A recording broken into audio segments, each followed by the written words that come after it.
빌립보서 1장 12절부터 18절까지의 말씀입니다. 빌립보서 1장 12절부터 18절까지의 말씀을 새 한글 성경으로 읽도록 하겠습니다. 형제 자매 여러분, 나는 여러분이 아셨으면 합니다. 나에게 생긴 일이 오히려 복음을 널리 전파하는 데 도움이 되었다는 것을요. 결과적으로 내가 갇힌 것은 그리스도를 섬기는 일 때문이라는 것이 프라이도리온 총독 공간 전체와 그 밖의 모든 사람들에게 분명해졌습니다. 또 주님 안에 있는 형제 자매들 가운데서 더 많은 사람들이 내가 갇힌 일 덕분에 확신을 얻었습니다. 그래서 그들이 두려워하지 않고 말씀을 더더욱 거리낌 없이 말하게 되었습니다. 어떤 사람들은 시샘과 경쟁심으로, 또 어떤 사람들은 좋은 의도로 그리스도를 선포합니다. 좋은 의도로 하는 사람들은 사랑으로 선포합니다. 내가 복음을 변호하도록 여기에 있게 되었다는 것을 알기 때문이지요. 한편 저 사람들은 경쟁심으로 그리스도를 두루 전합니다. 순수하지 않아요. 내가 갇혀 있는 동안에 나에게 괴로움을 불러일으키려는 속셈이지요. 문제될 것이 무엇입니까? 가식으로 하든지 진심으로 하든지 어떤 식으로든 그리스도께서 두루 전해지고 있을 뿐입니다. 나는 이것을 기뻐하고 있으며 또한 앞으로도 기뻐할 것입니다. 아멘. 네, 복음의 기쁜 소문이라는 제목으로 말씀의 은혜를 나누도록 하겠습니다. 네, 오늘 8월 첫째 주 예배인데요. 저희 교회가 보통 주일날 지금 예배를 드리고 있어요. 보통 주중에도 수요 저녁 예배를 드리는데요. 그리고 이제 금요일마다 저녁에 또 식사를 하면서 교제를 나누는 모임도 합니다. 근데 저희 교회는 이제 교인이 고정적으로 계속해서 그 요일들마다 참석한다기보다는 시간 되시는 분들이 모입니다. 주로 주일 오전에는 또 주일 오전 우리가 전통적으로 11시 예배를 드리잖아요. 그 예배 시간으로 지키시는 분들, 또 그 말씀을 꼭 주일 오전에 들어야 하시는 분들은 또 그 시간을 이용하시면 되고요. 또 오후 시간에는 또 오후 시간에 이렇게 또 모여서 예배를 드리게 됩니다. 본문과 우리 설교 말씀은 같은 말씀으로 전해지고 있는데요. 오늘 오전에는 특별히 교회 문이 고장이 났어요. 그래서 잠겨가지고 예배를 드려야 되는데 문이 잠겨서 오전 예배가 넘어갔습니다. 그래서 오후 예배로 지금 모이신 분들 뿐만 아니라 또 영상으로 예배를 드리시는 분들이 있더라고요. 그래서 그분들은 이 시간에 함께 예배 드려주시면 되고요. 덕분에 제가 11시 예배로 다른 교회 예배를 조금 이렇게 한번 드려볼 수 있는 기회가 되었습니다. 각자마다 보통 이제 11시 예배를 많이 드리죠. 뭐 오전 일찍이 일부 예배부터 드리시는 분들도 있어요. 보통 제가 알기로 7시 예배부터 해서 9시 예배 있고, 또 그 다음 11시 예배가 있죠. 그렇게 하고 뭐 오후에도 예배 있는 곳들은 2시나 뭐 3시 이렇게도 있는데요. 저희는 좀 늦게 합니다. 그래서 진짜 예배 마지막까지 드리고 싶다, 또는 예배를 못 드렸다 하시는 분들은 이 시간에 하는 예배는 저희 교회밖에 없는 것 같아요.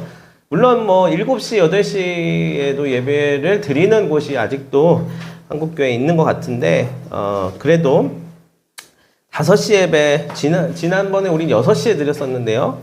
이 시간대에는 보통 하루를 이렇게 주말에 마무리하고 월요일을 준비하는 시간인데, 우리 딱 이 1시간 예배 드리는 시간이, 어떻게 보면 예배를 드림으로 인해서 또 한 주간을 살아가는데, 제대로 또 준비할 수 있는 쉼의 또 평안의 시간이 되기를 바랍니다. 복음의 기쁜 소문은 우리가 예배를 드리고 또 하나님의 말씀을 나누는 것입니다.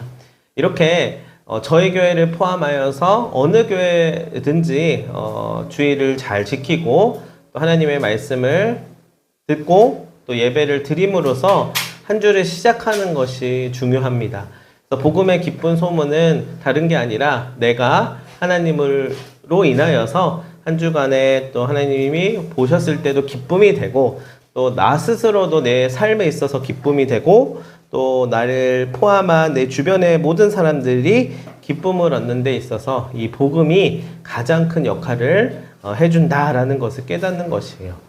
이거 사실을 모르는 사람들은 문제들과 어려운 부분들만 삶에 보이기 마련입니다. 그래서 한 주간은 내가 뭘 해야 되고 또 어떤 걸 못했고 또 뭘 해야 되는데 그것이 또 겁이 나고 두려움이 생기고 여러 가지 또 불안함 속에서 한 주를 시작하셔야 되겠지만 복음은 그 모든 것들을 무장해제시키고 하나님 안에서 진짜 내가 얻어야 할 것도 내가 해야 함으로써 그것이 어떠한 또 기쁨이 되는지를 더 알아가는 그런 소식입니다. 그래서 복음이라고 하는 것은 절대 우리에게 짐이 되거나 숙제가 되어서는 안 되고요. 우리에게 있어서는 재충전 그리고 회복과 새 힘을 얻는 그런 기회가 될 것이에요.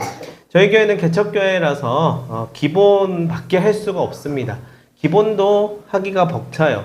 그리고 뭐 사람도 없고 재정도 없어서 여러 가지 제약들이 많지만 그러나 이 모양으로 또 복음을 전하고 함께 기쁨을 나누는 그런 역할을 하고 있는 것이고요. 다른 교회들 오늘 11시 예배 보니까 전국에 있는 교회들이 다 예배를 드리더라고요. 다 각자의 모양대로 뭐 작은 교회든 큰 교회든 서울에 있든 또 부산에 있든 또 뭐 광주에 있든 각자의 사는 곳에서 예배를 드리고 또 복음의 기쁜 소문을 듣고 또 한 주를 시작하시고 하루를 시작하시는 분들, 하루를 마감하시는 분들이 점점 더 많아졌으면 좋겠습니다. 이로 인하여서 오히려 세상에 어둠이 돼서는 안 될 것이에요. 어둠이 돼서는 안 되고 세상에 빛이 되고 또 세상을 살아갈 맛을 내는 소금이 되었으면 좋겠습니다.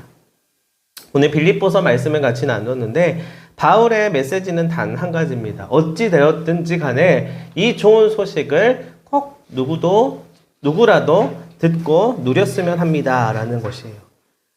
왜 이 세상에 많고 많은 종교들 중에서 하필 이 기독교가 그 역할을 할 수 있는지 여러분 생각해 보셨습니까? 예수님을 믿고 구원을 받는 것, 그것이 과연 내게 있어서 얼마나 중요한 일이 될 수 있을까요? 그 이유를 좀 알고 싶다라고 하시는 분들은 그래도 관심이 있는 분들이에요. 그러나 그 이유는 뭔 상관이 없고 나하고는 별 이렇게 관심이 없으니까 나는 그냥 내 삶을 살렵니다 라고 하시는 분들도 있어요. 그러나 적어도 이 예배를 들으시고 또 말씀을 듣고자 하시는 분들은 궁금해 하시고 또 관심 있으신 분들이라고 생각합니다. 당연히 우리가 그 대답을 알고 있으면은 호기심을 이제 다 풀었으니까 또 예배를 드리고 교회를 나오지 않아도 되겠죠. 그러나 항상 우리의 삶은 의문이고 또 어떤 삶이 펼쳐질지 모르는 미지의 영역들이 많아요. 모호함이 많기 때문에 오히려 하나님을 알아가고 또 말씀을 듣는 또 우리 이유들이 있을 것 같습니다. 그래서 저는 그냥 예배 드립니다. 그냥 한번 나와봤습니다. 엄마가 가라고 했습니다. 라든지 아니면 태어나면서부터 자연스럽게 오게 되었습니다. 라고 하는 말들 또는 우연치 않게 어떤 계기로 교회를 나오게 되었습니다 하는 모든 분들을 환영하고 또 다 각자만의 사연 속에서 하나님께서 분명히 기쁨을 주시고 또 회복을 허락하여 주실 거라고 믿습니다. 그런데 꼭 지금 그 사실을 빨리 확인받거나 그 답을 내리지는 않아도 괜찮습니다. 그러나 한번 스스로에게 물어보았으면 좋겠습니다. 나는 왜 교회에 다니지? 왜 기독교를 한번 믿어볼까라고 선택해서 예수님이라고 하는 분을 한번 믿어보려고 하는 걸까? 그 이유를 금방 찾게 될 수도 있지만은요, 또는 조금 오래 걸릴 수도 있어요. 그리고 그 시간이 아주 지체가 될 수도 있습니다. 아니면 그냥 이것은 나중으로 미뤄두고 일단 나쁘지는 않으니까 지금처럼 다녀보자 라고도 생각해 볼 수도 있어요. 그렇게 생각하는 사람들이 실제로 많이 있을 것입니다. 그런데 아무렴 좋습니다. 다만 변하지 않는 사실이 있습니다. 중요한 사실은 여러분들이 하나님을 알고 예수님의 사랑을 알며 또 성령님의 함께 하심을 받아들일 수 있다는 거예요. 그러니까 내가 선택해서 온 것 같지만 내가 선택한 영역들 밖에서 나를 이곳 가운데 또 하나님의 말씀 가운데 또 이 구원의 은혜 가운데 초대하신 분이 계시다라는 것이에요. 왜냐하면 복음이란 그런 것이기 때문이에요.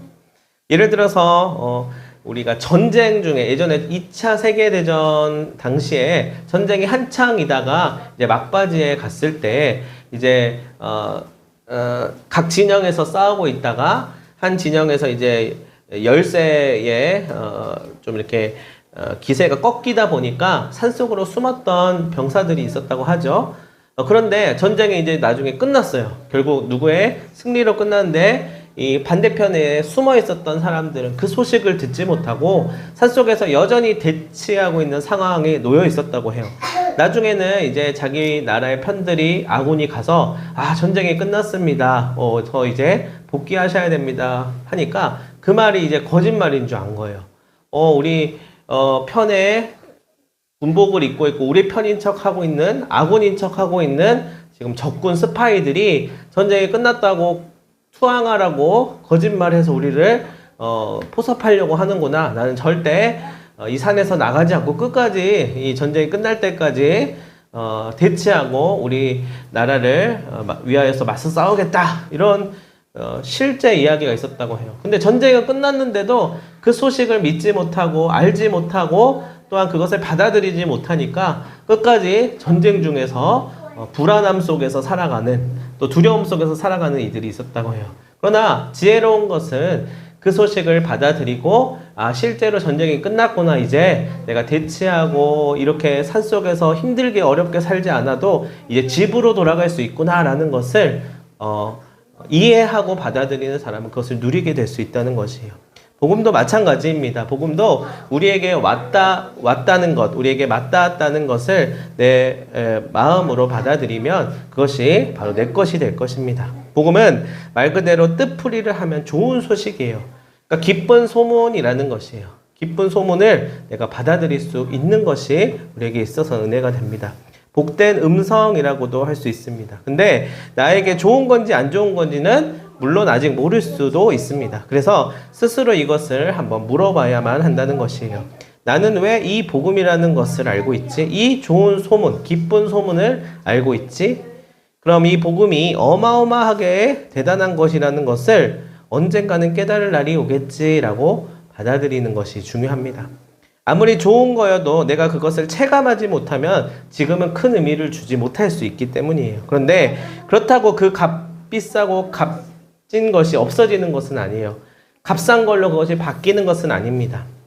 5만 원짜리 지폐가 구겨지고 또 구겨져서 그것을 집어 던지고 길거리에 놓여 있다고 해도 그것이 휴지 조각이나 쓰레기가 되진 않아요.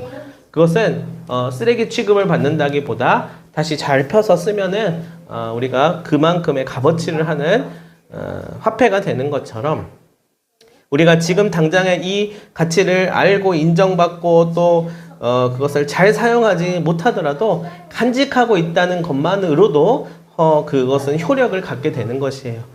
우리가 예수를 믿는 것, 구원을 받아들이는 것, 또 이 어마어마한 기독교와 교회를 다 이해하지 않아도 그래도 적어도 어떠한 계기든지 이 소식을 듣고 내가 관심을 가지고 마음속에 조금이라도 알아가고자 하는 관심을 갖게 된다면 그 속에서 조금씩 이것들이 받아들여지고 이것들이 내 것이 되는 경험을 하게 될 것입니다. 오늘 우리가 읽은 본문 속에서는 바울의 이야기가 나왔는데요. 바울도 마찬가지였어요. 바울이라고 하는 사람은 사실은 이 복음이라는 것을 믿지 못했던 사람 중에 한 사람이었어요. 게다가 내 눈앞에 내 발 앞에 있어도 이것을 받아들이지 못했던 사람이었습니다. 아시다시피 그에게는 예수 그리스도의 말씀과 사랑은 오히려 더 미련한 것이라고 여겼어요. 그러니까 주변에 이 소식을 들은 사람들, 받아들인 사람들을 오히려 핍박하고 또 못살게 굴었던 사람입니다. 바보 같은 일이라고 여겼고요. 잘못된 가르침이라고 여겼어요. 전혀 자기에게 있어서 의미를 주지 못했다는 것이에요. 그러나 점점 그 복음의 힘이 나에게 느껴지게 되었던 것입니다. 특히 다메섹이라고 하는 동네로 향하던 길목에서 이 사실을 불현듯이 강하게 경험하게 된 것이에요. 그 계기가 결국 그의 인생을 변화시켰습니다. 결국 더 이상 그 전으로 이제 돌아갈 수 없었습니다. 그에게 복음은 자기가 그냥 선택했었던 항목, 그냥 내가 선호해서 종교란에 적었던 그런 항목이 아니었고요. 대충 골라잡아서 그냥 믿어볼까 했던 신앙도 아니었습니다. 오히려 자기가 평생 동안 믿고 있었던, 당시 자기가 알고 있었던 유대교의 신앙을 완전히 뒤집어 놓은 혁명이나 다름없었어요. 왜냐하면 그 복음이 정말로 이제 다른 누군가가 아니라 또 어떤 집단이나 나라가 아니라 나를 살게 하고 또 이 세상을 살리며 많은 이들을 살리는 능력이라고 그것을 깨달았기 때문이에요. 자기의 삶은 열심히 당시의 문화권 안에서 유대교를 믿어야 됐었고 또 그 가르침을 실천하였지만 생명을 살리기는커녕 도리어 죽이게 되는 결과를 낳게 되었다고 성경은 이야기하는데요. 그런데 그것이 도대체 자기에게 무슨 의미가 있었겠습니까? 그러니까 우리나라도 유교 사상이나 조선시대부터 이어져 왔던 문화권에 있었기 때문에 제사를 드리고 여러 가지 풍습이 있지만 결국 나에게 있어서 어떠한 의미를 주는가가 더 중요합니다. 그것이 오히려 그냥 전통이라는 이름으로 신념이 되어버리면 오늘날에 있어서 의미를 부여해주지 못하죠. 물론 제사를 드리고 전통을 중요시하는 것은 매우 값진 일이고 중요한 일이지만 오늘날에 우리에게 있어서 더 의미를 부여해주고 또 이것이 우리를 통하여서 회복을 얻게 해주는 것이라면 당연히 우리는 후자를 선택할 수밖에 없을 것입니다. 결국 자신의 신념이 되어버린 전통은 그저 아집에 불과할 뿐이에요. 이 전통을 통해서 무언가 의미 있는 것을 발견해내고 또 그 다음 승화시키는 일들이 중요하다는 것이에요. 그 신념을 잃지 않으려고 더욱 완고해지는 방법밖에는 쓸 수가 없기 때문에 우리는 이 기독교라고 하는 것, 또 복음이라고 하는 것, 또 예수를 믿는다고 하는 것도 그냥 옛날부터 전해져 왔었던 누군가가 그냥 전수해 준 것을 그대로 이어져 오는 신념이 되어버리면 그것은 의미를 부여해 주지 못합니다. 다시 말해서 오늘 우리에게 있어서 또 우리 다음 세대인 아이들에게 있어서 이것이 실제로 도움이 돼야 된다는 거예요. 이렇게 우리나라에도 교회들이 많고 이렇게도 뭐 기독교 방송만 틀면 유튜브만 틀면 이렇게 말씀이 많이 홍수처럼 쏟아지는 시대인데 내게 의미를 주지 못하는 것이라면 그냥 소음에 불과할 뿐입니다. 그러나 기쁜 소문이 되기 위하여서는 나의 삶 속에서 느껴지는 어떠한 것들이 있어야 한다는 것이에요. 정말 예수 그리스도의 사랑을 알게 돼서 자신의 이름과 삶의 방향과 목적이 변화되는 것들을 경험할 수 있어야 할 것입니다. 그리고 그것이 결코 후회되지 않는다라고 하는 사실을 알게 된다면 바울처럼 자신의 삶을 다시금 돌아보며 앞으로 자신의 삶을 새롭게 여기고 나아갈 수 있게 되는 것입니다. 왜냐하면 그거에 대한 증인이 되어버리기 때문이에요. 다른 누가 아니라 내가 그 증인이 되기 때문입니다. 남이 강요해서도 아니고 그냥 그런 분위기와 환경 속에 노출되었기 때문도 아니에요. 이것이 5만 원, 1000만 원, 10억, 100억, 1000조를 줘도 바꾸지 않을 귀한 내 것이 되었다라고 하는 것이 중요합니다. 바울에게 있어서는 복음이 그런 것이었다고 해요. 그래서 나중에 이제 복음을 전하다가 결국에는 감옥에 갇히게 돼요. 그러니까 로마에서는 로마 황제가 있다 보니까 다른 신을 믿는다 하면은 이제 잡아다 가두는 건데 감옥에 갇히는 신세가 되었어도 그럼에도 불구하고 이 좋은 것을 놓치지 않고 이로 인하여서 기뻐하였다라고 빌립보서에서 이야기하고 있습니다. 오히려 자신의 어려운 신세를 통해서 많은 사람들이 복음을 더욱 알게 되고 받아들이게 된다는 이야기에 신이 났다고 해요. 빌립보서는 옥중서신이라고 해요. 그러니까 바울이 갇혀있는 상태에서 이 편지를 쓴 내용이 성경에 기록됐다는 거예요. 누군가는 바울이 이렇게 된 것이 너무 비참하고 억울해서 거칠게 항의하는 사람도 있었다고 해요. 어떤 이는 착한 일을 통해서 바울이 전하는 복음이 이런 것이다 라고 몸소 보여주는 사람들도 있었다고 해요. 어쨌든 바울은 자신의 존재와 삶을 통해서 이 좋은 복음을 많은 사람들이 알게 되었다는 것에 말할 수 없는 기쁨을 느꼈다고 합니다. 왜냐하면 내가 경험해 보니까 이것이 좋은 것이다 라는 걸 아는 거예요. 그래서 한 사람이라도 더, 한 명이라도 더 그 사실을 알고 좀 살아났으면 하는 마음이 있었던 것이에요. 그리고 하나님께서 그것을 알고 계시기 때문이었습니다. 이 기독교 장사가 사실 이 종교를 통하여서 자본주의의 그런 돈을 얻는 시스템이라고 한다면 어떻게 보면은 성공했고요. 어떻게 보면 실패했습니다. 만약 그 기류에 쫓아서 그런 시스템으로 종교를 굴렸다라면 교회가 거의 망했다라고도 생각할 수 있을 거예요. 그러나 그럼에도 불구하고 교회가 제 역할을 감당하고 또 이 생명을 살리는 은혜를 더욱더 꽃 피울 수 있기 위하여서는 더 중요한 사실, 바로 바울처럼 생명을 살리는 일이 얼마나 중요한지를 알고 삶을 통하여서 증거하는 한 사람을 통하여서 오히려 우리의 삶에 있어서 더욱 풍성한 은혜들을 알 수 있게 되었습니다. 그 한 사람이 교회가 되어서 이 복음이라고 하는 것이 자본주의와 대기업이 만들어낸 시스템으로 전해지는 것이 아니라 한 사람의 삶을 통하여서 그 희생과 또 그 선한 마음과 방향성을 통하여서 이루어질 수 있다라는 사실을 증거해 주었다는 거예요. 살아계신 하나님께서는 나를 너무나도 잘 알고 계시기 때문에 그분께서 눈치를 본다거나 또는 그분의 의도대로 억지로 끌어가시는 것이 아니라 나에 맞게끔 또 알려주시고 말씀해 주시고 또 이끌어 주시는 것입니다. 그래서 우리가 억지로 잘 보이려고 애쓸 필요도 없습니다. 그냥 나를 아시는 분이 내가 얼마나 연약한 사람인지, 그럼에도 불구하고 나를 사랑하시고 살리신다는 것을 말 그대로 잘 은혜 가운데 받아들이면 되는 것입니다. 그리고 그 마음을 하나님께 드리는 것입니다. 그래서 내가 이 복음을 전하고 또 감옥에까지 갇히게 되었다라고 말한 바울이 이 사실을 뛰어넘는 내 안에서 간절하게 불릴 듯이 일어나는 진심과 감동을 주님께서 아신다라고 이야기하는 거예요. 왜 내가 이러는지 주님이 잘 아실 겁니다. 그리고 그 사실을 많은 이들에게 알려주는 거예요. 여러분, 바울도 그랬지만은요, 저도 그 사랑의 복음이 닿았기 때문에 지금 여기까지 이렇게 오게 되었습니다. 처음에는 당연히 몰랐지요. 그런데 어느 순간에 어떠한 계기로 그 사랑을 알게 되었습니다. 어떠한 경로로 어떤 방식으로 어디에서 그렇게 되었는지 우리는 알 수 없습니다. 그러나 분명한 사실이 있습니다. 바로 이 복음이 나를 살렸고 나를 선하고 올바른 길로 인도한다는 거예요. 그리고 복음의 핵심인 주님께서 우리를 사랑하신다라는 것입니다. 다른 건 다 잊어도 그것은 우리가 잊을 수 없습니다. 다른 사람들이 다 아니라고 부인하여도 우리는 그것을 부인할 수 없는 증인인 것입니다. 그렇게 되면 어떻게 되는지 아십니까? 바울처럼 삶의 목적과 방향성이 이제는 달라지게 됩니다. 그렇다고 해서 여러분도 바울처럼 전국을 떠돌면서 복음을 전해야 된다라는 것은 아니에요. 또한 저처럼 이렇게 성직자가 되고 목사가 되어야 한다는 것도 아닙니다. 다만 여러분들의 삶에 있어서 그 사실을 받아들이는 자로, 증거하는 자로 살면 되는 거예요.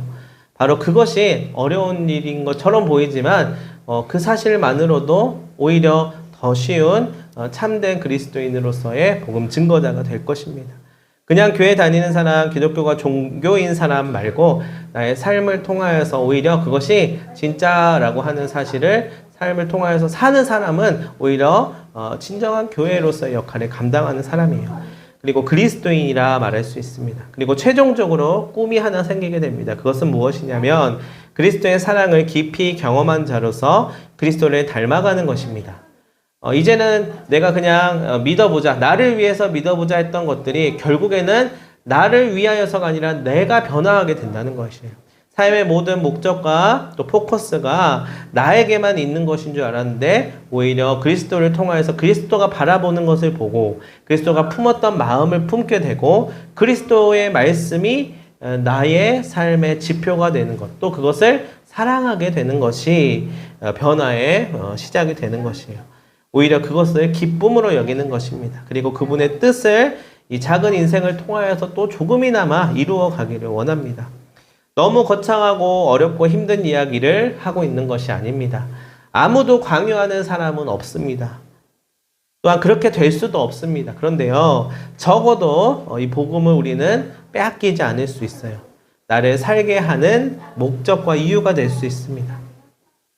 목회를 하다 보니까 사람의 인생을 어느 정도 시작부터 끝까지를 한편에 마치 드라마처럼 자주 맞닥뜨리고 보게 되는 경험들을 하게 되었습니다. 또는 삶의 마지막을 꼭 가야 하는, 또 그것을 잘 정리해주고 치루어주는 일들을 많이 하게 되었습니다. 소위 사람이라는 이 생명체가 언젠가는 끝이 난다는 것을 보게 돼요. 그러면은요, 자연스럽게 나의 남은 인생의 여정, 나의 삶을 생각하지 않을 수가 없게 됩니다. 나는 어떻게 이제 남은 삶을 살아야 할까? 나에게 주어진 시간 동안 나는 뭘 해야 하는가? 라는 질문을 안 할 수가 없어요. 그리고 최종적인 꿈을 꾸게 됩니다. 그것은 우리가 언젠가 빈손으로 왔다가 다시 빈손으로 돌아가야 할 그 본향을 향하여서 가야 한다는 것. 그리고 마침내 우리가 지금 보지도 않았고 사실 만지지도 못했지만 우리를 사랑으로 구원하신다고 말씀하신 그 그리스도와 영원히 함께한다라고 하는 꿈을 품게 되는 거예요. 그리고 현재의 삶 가운데 예수 그리스도의 뜻을 따라 그분의 꿈을 함께 꾸면서 그분의 한 절이라도 닮아가기를 소망하는 공동체를 이루는 것이에요. 그 가치를 우리는 우리의 힘으로 실현할 수는 없지만 주님께서 실현시켜 주시는 것들을 서로 경험할 수 있습니다. 주님이 인도하신다면 가능할 수 있는 것이에요. 비록 부족하지만 그분의 뜻을 나라고 하는 작은 삶을 통해 이루실 수 있게 된다는 것입니다. 저와 같이 그 꿈을 품은 자들이 바로 교회 공동체를 이루어서 또는 각자의 교회가 되어서 살아갈 것입니다. 여러분들에게 주어진 이 복음이라는 선물을 진정으로 품고 전하고 또 증거하는 자가 되시기를 바랍니다. 그리고 최종적으로 그리스도의 그 아름다움을 닮아가는 그리고 따라가는 자가 되시기를 바랍니다. 그 길을 여러분들 각자 또는 같이 걸어갈 수 있게 되면 좋겠습니다. 그리고 마침내 이 본향에서 만나기를 소망합니다. 우리가 완벽하지 않아도 괜찮습니다. 완벽할 수도 없고요. 그러나 우리가 예배를 드리고 말씀을 얻고 또 교회를 통하여서 회복을 얻는 것은 이제 내가 너무나도 잘 돼가지고 내가 유명해지고 내가 세계 최강이 되려고 믿는 것이 아니에요. 오히려 그러려고 처음에 시작했는데 오히려 그것과 반대로 이것을 통하여서 오히려 더 큰 은혜와 가치들을 향하여서 가는 길, 그 길이 또 행복이고 기쁨이다라는 사실을 받아들이는 것입니다. 그것이 바로 예수 그리스도가 전한 복음이고요. 또 그분을 닮아감으로 인하여서 얻게 되는 구원의 기쁜 소식, 복음의 기쁜 소문을 알고 전하고 누리게 될 것입니다. 그러한 삶을 앞으로도 잘 증거하는 자가 되기를 바랍니다. 기도하겠습니다. 하나님 아버지, 바울은 어떤 것 때문에 그렇게 기뻐하였을까요? 복음을 전하는 일, 그것을 계속 가슴으로 경험하는 일이 왜 그렇게도 신이 났을까요?